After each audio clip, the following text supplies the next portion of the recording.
नमस्कार, जम्मू संवाद में आपका स्वागत है और मैं हूं ललित खजूरिया। शाह फैजल जो एक आईएएस ऑफिसर है, हालांकि उन्होंने इस्तीफ़ा दिए हुए उन्हें 3 साल हो चुके हैं, लेकिन अभी तक उनका इस्तीफ़ा केंद्र सरकार ने स्वीकार नहीं किया है।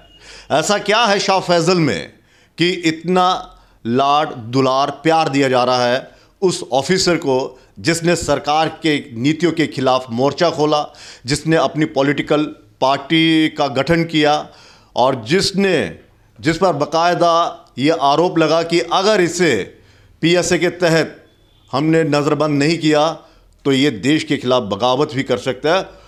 और इतने आरोप लगने के बाद भी उस ऑफिसर का अभी तक इस्तीफ़ा जो है वो मंजूर नहीं किया गया और कश्मीर यूथ के आइकन के तौर पर उन्हें जाना जाता। आखिर मजबूरी क्या है केंद्र सरकार की? इसी पर चर्चा करने के लिए हमारे साथ भारतीय जनता पार्टी के प्रवक्ता और मशहूर और वरिष्ठ वकील अभिनव शर्मा जी हमारे साथ है। सर, इतना दुलार, इतना प्यार केंद्र सरकार क्यों दिखा रही है कैसे ऑफिसर पर जिसने देश की सरकार की नीतियों के खिलाफ आवाज़ उठाई और बाकायदा एक पॉलिटिकल पार्टी का भी गठन किया और इस्तीफ़ा भी दिया था? अभी तक क्यों नहीं किया इस्तीफ़ा मंजूर? कोई प्रावधान है या फिर मौका दे रही है? देखिए ललित जी, ऐसा है, अगर आप संविधान की बात करें, अगर आप सर्विस रूल्स की बात करें, अगर आप इंडियन पिनल कोड की बात करें या सीआरपीसी की क्रिमिनल प्रोसीजर कोड की बात करें, पब्लिक ऑफिसर कोई शब्द इन तीनों चारों किताबों में नहीं है। पब्लिक सर्वेंट जरूर है। पब्लिक सर्वेंट मतलब जनता का नौकर, पब्लिक जनता सर्वेंट नौकर। दूसरी बात, जहां तक आपने पब्लिक सर्वेंट शाह फैसल की बात की, देखिए शाह फैसल को जहाँ तक मैं मीडिया के थ्रू या प्रिंट मीडिया या इलेक्ट्रॉनिक मीडिया, सोशल मीडिया के थ्रू जो सुना है, जो उनके बारे में जानकारी है, यही है। तो जेएंडके कार्डर उनको अलाट हुआ। कार्डर जो मिलता है वो मेरिट कम चॉइस के बेस पे मिलता है। 2019 में जैसा आपने कहा कि एक पॉलिटिकल पार्टी फ्लोट करने से पहले उन्होंने अपना रेजिग्नेशन टेंडर किया। वो तो रिक्वायरमेंट है, क्योंकि अंडर सर्विस कंडक्ट रूल्स एक सरकारी मुलाजिम, पब्लिक सर्वेंट, वो सियासत कर नहीं सकता। तो यहां तक आपने मुझे ये पूछा कि उनका रेजिग्नेशन अभी तक एक्सेप्ट क्यों नहीं हुआ। हाँ, इसके 2-3 फैक्टर्स हैं जो मद्देनजर रखने पड़ते हैं। जो रेजिग्नेशन होता है वो एम्प्लॉयर की मर्जी होती है उसको एक्सेप्ट करना या नहीं करना। अगर एम्प्लॉयर पब्लिक इंटरेस्ट में समझे, in the interest of administration में, कि इस ऑफिसर का या इस पब्लिक सर्वेंट का रेजिग्नेशन एक्सेप्ट करना है, तो वो एक्सेप्ट कर सकते हैं। अगर एक ये फाइंडिंग रिकॉर्ड करें कि अगर हमने इनका रेजिग्नेशन एक्सेप्ट किया तो वो पब्लिक इंटरेस्ट या in the interest of administration नहीं होगा, तो जो ऑफिसर या पब्लिक सर्वेंट जिसने रेजिग्नेशन दिया होता है वो गवर्नमेंट को कंपेल नहीं कर सकता कि मेरा रेजिग्नेशन आपने एक्सेप्ट क्यों नहीं किया। ये 2 फैक्टर। तीसरा, जब आप रेजिग्नेशन देते हैं और इससे पहले कि वो रेजिग्नेशन एक्सेप्ट हो, अगर आप विड्रॉ कर लें कि मैं अपना रेजिग्नेशन वापस लेता हूं, फिर गवर्नमेंट उसको एक्सेप्ट नहीं कर सकती। अब से पहला सबसे बड़ा सवाल यह है कि उन्होंने दिया कब, गवर्नमेंट ने एक्सेप्ट किया या नहीं किया। अगर नहीं किया तो क्या उन्होंने एक्सेप्ट होने से पहले विड्रॉ तो नहीं कर लिया? मुझे तो इसकी इंफॉर्मेशन है नहीं। अगर ये इंफॉर्मेशन मिले कि अगर उन्होंने विड्रॉ कर लिया है तो फिर गवर्नमेंट अब उसको एक्सेप्ट नहीं कर सकती। एक होता है कि अगर आपने रेजिग्नेशन कंडीशनल दिया है तो वो कंडीशन अगर फुलफिल ना हो, इवन देन भी आप विड्रॉ कर सकते हैं, लेकिन उसमें स्कोप बड़ा कम होता है। ठीक। अब मुझे तो ये तो पता नहीं कि उन्होंने विड्रॉ किया कि नहीं किया है, लेकिन एक चीज़ मैं आपको ज़रूर कह सकता हूं आपके माध्यम से, क्योंकि आपने सवाल पूछा है, हम पब्लिक डोमेन में हैं इस समय। कुछ चीज़ें जो हैं वो पब्लिक डोमेन में नहीं रखी जाती, क्योंकि मैं तो एक पब्लिक सर्वेंट नहीं हूं, ना ही आप जनता के नौकर हैं, ना मैं जनता का नौकर हूं। जनता का नौकर वो होता है जो वेतन लेता है। बिल्कुल। वेतन आप भी नहीं लेते, आप भी फ्रीलांसर हैं, मैं भी फ्रीलांसर हूं। फ़र्क सिर्फ इतना है कि मैं पॉलिटिकल पार्टी से एफिलिएटेड हूं। तो हमें खुल के बात करनी चाहिए और पब्लिक के भले के लिए बात करनी चाहिए, तभी तो आपके पास आए हैं। ठीक। कई बार ऐसा होता है, एजेंसी से इनपुट लेते हैं कि क्या इनका रेजिग्नेशन एक्सेप्ट करना देश के भले में है या नहीं करना देश के भले में है। अब देश का भला तो सबसे पहले देखना है, ठीक। अब मुझे लगता है शाह फैसल, मेरी सोच गलत भी हो सकती है, हर इंसान की अपनी सोच होती है। पहले आईएएस में टॉप किया। देखिए पॉलिटिक्स ज्वाइन करना बड़ा आसान है, इसको चलाना बड़ा मुश्किल है। जोश जोश में तो हम जितना मर्जी जनता को कहें कि हम जनता की सेवा करने के लिए आए, लेकिन जनता नहीं मानती। वो कहती नहीं एमएलए बनने आए हैं, एमपी बनने आए हैं, मंत्री बनने आए हैं। हालांकि दिल से सियासत करने मैं भी आया हूं, लेकिन जनता को ये मनवाना, ये यकीन दिलाना कोई आसान काम नहीं है। उसके लिए जनता की धूल चाटनी पड़ती है, लोगों के काम करने पड़ते हैं, और काम करना कोई आसान काम नहीं है। कहाँ एक आईएएस ऑफिसर, कहाँ पॉलिटिक्स में दिन रात लगाना पड़ता है। पहले तो अपनी पेशेंस को रखना पड़ता है, गुस्सा पीना पड़ता है, गालियां सुननी पड़ती हैं, उल्टे सीधे सवाल सुनने पड़ते हैं, फिर जाके कहीं आप पॉलिटिक्स में टिकते हैं।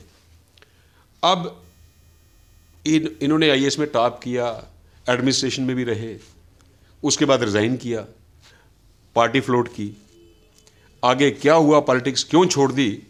लेकिन अब इस दौरान क्या क्या हुआ है, क्या इनके बारे में फीडबैक है एजेंसीज को, क्या एमएचए के पास फीडबैक है, ये सारा मेरे ख्याल में इकट्ठा करके कोई एक पब्लिक इंटरेस्ट में डिसीजन लिया होगा कि इनका रेजिग्नेशन एक्सेप्ट करना है या नहीं करना, और करना भी है तो कब करना है। पब्लिक इंटरेस्ट की बात करो, आपने एक चीज़ भी कही थी कि ये एक मतलब सरकारों को ये तय करना है कि ये एडमिनिस्ट्रेशन के भलाई के लिए होगा या जनता के लिए भलाई के लिए होगा, कि अगर इनका इस्तीफ़ा स्वीकार नहीं किया, जो भी है, अगर करना है तो क्यों करना है। इसमें जनता की या एडमिनिस्ट्रेशन की भलाई कहाँ से नज़र आ रही है इस ऑफिसर में, जिसने सरकार की नीतियों के खिलाफ खुलकर बोला था कि लिंचिस्तान, रेपिस्तान और फिर पीएसए के तहत हिरासत में लेना एक ऐसे ऑफिसर को जिसने टॉप किया था। तो सरकार को भी तो पता है, या फिर वही मैं कह रहा हूँ कि कश्मीर का नाम सुन के ही बैकफुट पे आ जाती है केंद्र सरकार। देखिए, कश्मीर का नाम सुनते ही कई केंद्र सरकारें बैकफुट पे आती थी। अच्छा, आती थी। अब आपके सामने है कौन बैकफुट पे है, कौन फ्रंट फुट पे है, राइट। क्योंकि हमारा सब्जेक्ट जो है वो शाह फैसल है। मैं आपको यकीन से कह सकता हूँ उसी सब्जेक्ट के अंदर ही रह रहा हूं, मैं भी बाहर नहीं जा रहा। जैसा आपने कहा कि इनके ऊपर पब्लिक सेफ्टी एक्ट लगा, इम्पोज हुआ। देखिए, पब्लिक सेफ्टी एक्ट दो तरह के इंसानों पे लगता है। एक जो हैबिचुअल क्रिमिनल्स होते हैं, हैबिचुअल क्रिमिनल्स, किसी के खिलाफ 10 एफआईआर लग गई, कोई कन्विक्ट हो गया, बेल पे बाहर आ गया, एक वो होते हैं। एक प्रिवेंटिव मेजर होता है, जिसने कभी कोई क्राइम नहीं किया होता, लेकिन क्राइम करने से उसको प्रिवेंट करना होता है, ये प्रिवेंटिव मेजर भी होता है। जो इनको लगा था वो एज ए प्रिवेंटिव मेजर लगा था, क्योंकि ये उल्टे सीधे भाषण देना शुरू हो कर गए थे।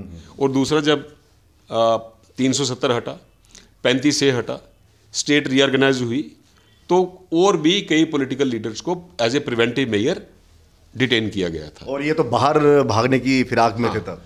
अब उस नज़रिए से इनको प्रिवेंटिव मेजर से रखने के लिए इनको पीएसए लगा।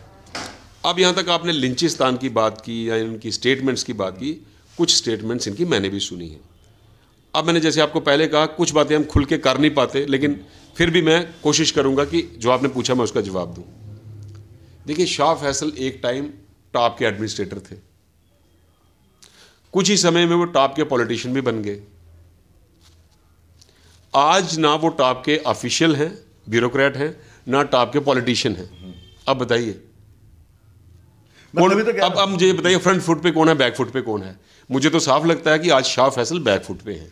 पर सरकार भी तो बैक फुट पे लग रही है ना, कि अब बस 3 साल हो गए और अभी तक सरकार तय नहीं कर पा रही है कि इसका इस्तीफा भी मंजूर करना है कि नहीं करना है, या फिर सत्यपाल मलिक जो यहाँ के पूर्व राज्यपाल हैं, ठीक है, और मेघालय में वर्तमान में मेघालय के हैं, तो अभी तक मतलब कि उन्होंने कहा था कि शाह फैसल को चाहिए कि वो राजनीति ना करे, अपनी जॉब जो है वो वापस चले जाए। क्या सरकार अभी भी ये सोच रही है कि एक टॉप का ऑफिसर हम खोना नहीं चाहते, जो कश्मीर यूथ का आइकॉन है उसे हम खोना नहीं चाहते कि कल को कोई गलत मैसेज ना चले जाए, या फिर शाह फैसल को इतने मौके इसलिए दिए जा रहे हैं? देखिए, गलत मैसेज की बात नहीं है। मैंने आपको शुरू में कहा, देखिए ये बड़ी एक ग्रे एरिया होता है, बड़ी थिन लाइन ऑफ डिस्टिंक्शन होती है। आम आदमी इसको समझ नहीं सकता कि पब्लिक इंटरेस्ट में क्या है और in the interest of administration में क्या है। अगर तो उनको लगता है कि ये एक बड़ी कैपेबिलिटी वाला ऑफिसर है, उसको रिटेन करना है, वो भी पब्लिक इंटरेस्ट में होता है और in the interest of administration भी होता है। अगर उनको लगता है नहीं, इनको हमने ऐसे ही रखना है, कोई इंपॉर्टेंट असाइनमेंट नहीं देनी, लेकिन अगर इनको पॉलिटिक्स में आने दिया, जैसे ये उल्टे सीधे बयान दे रहे थे, वो भी पब्लिक इंटरेस्ट में नहीं है, तो अब देश के इंटरेस्ट में क्या है, ये सारी चीज़ें मद्देनजर रखते हुए एक प्रैग्मेटिक अप्रोच अडॉप्ट करते हुए एक प्रैक्टिकल फैसला लिया होगा गवर्नमेंट ने कि क्या रेजिग्नेशन एक्सेप्ट करना है या नहीं करना है, अगर उसने विड्रॉ नहीं किया है तो। 3 साल से भी ज़्यादा टाइम हो रहा है। तो मैं वही कह रहा हूँ ना, अगर उसने विड्रॉ नहीं किया तो गवर्नमेंट ने एक्सेप्ट। इसकी कोई बुनियाद होती है कितने साल? क्योंकि अगर हम बिहार के पूर्व डीजीपी गुप्तेश्वर पांडे जी हैं, उन्होंने भी मेरे ख्याल में 2009 में या कुछ ऐसे उन्होंने इस्तीफ़ा दिया था, ये मैं पढ़ रहा था, और बाद में वो सर्विस में आ गए थे। चुनाव लड़ने के लिए इस्तीफ़ा दिया था, टिकट नहीं मिली, सर्विस में आ गए थे। क्या इस तरह का प्रावधान हुआ होगा? जब उन्होंने इस्तीफ़ा दिया होगा, इससे पहले कि वो इस्तीफ़ा मंजूर हो, उन्होंने अपना इस्तीफ़ा वापस ले लिया होगा, और जब कोई मंजूर होने से इस्तीफ़ा वापस ले ले पहले, तो फिर वो इस्तीफ़ा मंजूर नहीं हो सकता। ठीक, अब शाह फैसल की यहाँ तक आप बात कर रहे हो ना, मैं आपको पहले भी कहा, मैं दोबारा रिपीट कर रहा हूँ कि ये फैसला पब्लिक इंटरेस्ट में होगा कि एक्सेप्ट करना है कि नहीं करना है, और वो भी मैंने आपको पहले कहा कि अगर उसने विड्रॉ नहीं किया है तो ये गवर्नमेंट को बड़े फैक्टर्स मद्देनजर रखने पड़ते हैं। सर ये मामला कैट में भी जा सकता है क्या? कैट में मतलब कि जैसे सपोज कि अगर सरकार ने इस्तीफ़ा मंजूर कर लिया, तो ये कह सकते हैं कि आपने 3 साल तक आपने मंजूर नहीं किया और अब कैसे कर लिया? देखिए, तो उसमें भी कोर्ट में जाने से तो आप किसी को रोक नहीं सकते। पहले आपने कहा कि इसकी टाइम लिमिट कितनी होती है। देखिए, वो डिपेंड करता है कानून में। जैसे कई कानून होते हैं, उस पर लिखा होता है कि अगर आप ये एक एप्लीकेशन किसी अथॉरिटी को देते हो, उस अथॉरिटी ने उसमें 90 डेज में डिसीजन लेना है। ठीक, आगे कुछ नहीं लिखा होता, लेकिन कईयों में लिखा होता है अगर अथॉरिटी ने 90 डेज में डिसीजन नहीं लिया, it is deemed to have been accepted. ठीक, ऐसा प्रावधान सर्विस रूल्स में नहीं है। ठीक, तो मुझे लगता है अभी तक इनका इस्तीफा एक्सेप्ट नहीं हुआ है, और जो भी डिसीजन गवर्नमेंट का होगा वो पब्लिक इंटरेस्ट और in the interest of administration में होगा। तो बाकी जो आपने बिहार के एक ऑफिसर की बात की, वो तो मैंने आपको कहा, उनको जैसे आपने कहा मैंडेट नहीं मिला, दूसरे दिन उन्होंने वापस ले लिया होगा, ये तो चलता है। अच्छा, कहीं ऐसा तो नहीं है सरकार, मतलब सरकार की या भारतीय जनता पार्टी, क्योंकि जम्मू कश्मीर की भारतीय जनता पार्टी ने भी कभी इसका विरोध नहीं किया। आप तो देशभक्त राष्ट्रभक्त वाली पार्टी है, आपने तो कभी इन चीज़ों को स्वीकार नहीं किया, तो कैसे आपने 3 साल से मतलब इस ऑफिसर के इस्तीफे को जो है वो शांत आप सब रहे? देखिए, अभी शायद मैंने आपको 2 मिनट पहले एक बात कही, देश हित, public interest, in the interest of administration. Bharatiya Janata party की एक चीज़ बड़ी ज़बरदस्त है कि जिस चीज़ पे मतलब नहीं कुछ करना हो तो वहाँ पे देश हित, पब्लिक इंटरेस्ट ले आते हैं। मैंने in the interest of administration भी कहा। सर देखिए, ना मैं एडमिनिस्ट्रेशन में बैठा हूँ, ना आप बैठे हैं। ठीक, एडमिनिस्ट्रेशन में ना कोई भाजपा का लीडर बैठा है, ना कोई कांग्रेस का लीडर बैठा है। ये फैसले ना बीजेपी ने लेने हैं, ना कांग्रेस ने लेने हैं, ना नेशनल कॉन्फ्रेंस। ये लेने हैं गवर्नमेंट ऑफ इंडिया ने यूपीएससी की कंसल्टेशन से। यूपीएससी के जो मेंबर्स हैं वो किसी पार्टी के नहीं हैं, ये एडमिनिस्ट्रेशन ने देखना होता है। लेकिन पीएमओ साहब तो डीओपीटी के यहाँ पे उनके अंडर आते हैं। सर वो मंत्री हैं, हाँ, तो उन्होंने तो ये फैसला लेना कि इनके ऊपर कार्रवाई करनी है कि नहीं करनी है, वही कहा, उन्हीं के अंडर तो आते हैं। मैंने वही कहा, डॉक्टर जितेंद्र सिंह, वही कहा, देश हित सबसे पहले होता है। अब उनको क्या इनपुट्स आई हैं इंटेलिजेंस एजेंसीज की, उनको क्या इनपुट्स आई हैं एडमिनिस्ट्रेशन की। ठीक, जो इनपुट्स आई होंगी कि पब्लिक इंटरेस्ट और in the interest of administration and apart above all in the interest of nation क्या है, तो वैसे ही डिसीजन लिया होगा। एक और आईएएस ऑफिसर, उनका भी अभी तक इस्तीफा मंजूर नहीं किया गया, वो कन्नन गोपीनाथ है मेरे ख्याल में, उनका भी नहीं किया हुआ। उन्होंने भी ऐसे बयान वगैरह दिए थे, तो वो कह रहे थे कि मुझे आईएएस के तौर पर मत पुकारा जाए। देखिए ललित जी, 10-12 केस तो मैं कर रहा हूँ पिछले 6-7 साल से। ऑर्डिनरी पब्लिक सर्वेंट्स ने इस्तीफे दिए हैं J&K में, जो अभी तक एक्सेप्ट नहीं हुए। उन्होंने कोर्ट में केस फाइल किए हैं, जनाब मैंने इस्तीफा दिए हुए 1.5 साल हो गया, मेरा इस्तीफा क्यों नहीं मंजूर हो रहा। क्योंकि वो कहीं नौकरी छोड़ के प्राइवेट जॉब बाहर करना चाहते और हैं। सरकार कहती है कि हमने आप पे पैसे खर्च किए हैं, आपको ट्रेनिंग करवाई है, आपको एमबीबीएस करवाई है, आप पे हमने करोड़ों रुपए खर्च किए हैं, और आपने एक दूसरे किसी और बच्चे की एमबीबीएस की सीट खाई है। यही चीज़ मैं अपने सीनियर से भी बात कर रहा था। मैं कह रहा था सर शायद ये भी हो सकता है कि इतने पैसे जब एक ऑफिसर के तैयार करने पर लगते हैं तो सरकार फिर इतने आसानी से छोड़ती नहीं है। आप जब अपने बच्चे को इंजीनियरिंग की ट्रेनिंग करवाते हैं, इंजीनियरिंग में सिलेक्शन से पहले आप कितना पैसा खर्च करते हैं? बिल्कुल। फिर जब सरकार उसको इंजीनियरिंग की ट्रेनिंग देती है टॉप के इंस्टीट्यूट पे, 4.5 साल में कितना पैसा खर्च करती है? और एक इंजीनियर ट्रेनिंग करके 1 लाख रुपए की उसको वेतन मिलता हो, कल को वो कहे नहीं मैं लंदन जा रहा हूँ, मुझे 5 लाख का वेतन मिल रहा है, तो उसने एक तो बच्चे की सीट खाई, सरकार का खर्चा भी उस पर हुआ। और आईएएस तैयार करने में कितना खर्चा होता है, ठीक, फिर उनकी ट्रेनिंग भी होती है। इसे भी नफा नुकसान देख रही है। मैं कह रहा हूँ गवर्नमेंट ने एडमिनिस्ट्रेशन का इंटरेस्ट देखना होता है, एक और पब्लिक का भी इंटरेस्ट देखना होता है। एक और है यहाँ पर, फिर आप कहोगे कि नहीं ये देश हित के लिए देखना है या एडमिनिस्ट्रेशन, ठीक है ना। मैं ये कह रहा हूँ ना, यहाँ पर कई ऑफिसर जो हैं वो डेडवुड के तौर पर उन्हें टर्मिनेट कर दिया गया। देखिए इस सरकार ने, ये जो हमारा नारा है ना, nation first, party second, self last, ये कोई खाली नारा नहीं है। ये खाली नारा नहीं है। मुझे भी पता चला है, मैं भी 3 साल से पार्टी में हूँ, मुझे पता है इस पार्टी की कार्यप्रणाली दूसरी पार्टियों से बिल्कुल डिफरेंट। हालांकि मैंने कोई पॉलिटिकल पार्टी पहले ज्वाइन नहीं की, नहीं, लेकिन जो दूसरी पॉलिटिकल पार्टी से लोग इस पार्टी में आए हैं वो खुद कहते हैं कि इस पार्टी में डिसिप्लिन है, इस पार्टी में आम कार्यकर्ता की सुनी जाती है, इस पार्टी में डायनेस्टिक पॉलिटिक्स नहीं है। इसलिए मैं कहता हूँ nation first, party second, self last, और देश हित में सारे हित जो हैं वो पीछे छोड़ने पड़ते हैं। चलिए बहुत बहुत शुक्रिया सर इस बातचीत के लिए। तो देश हित के लिए सारे हित जो है वो पीछे छोड़ने पड़ते हैं।